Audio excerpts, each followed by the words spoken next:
দেখেন কি সুন্দর কালার এসেছে, এই যে ভরেছি এটার ভিতরে কি আছে,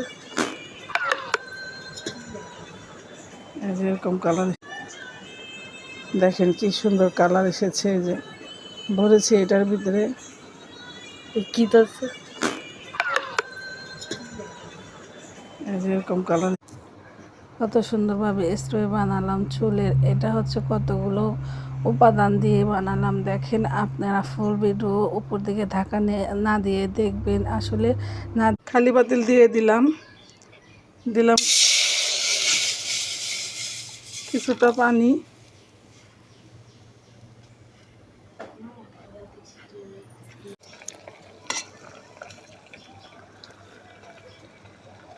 দেখেন কালারটা কেমন এসেছে, লাল টালের চেয়ে। দেখেন আর এই পাতাগুলো সব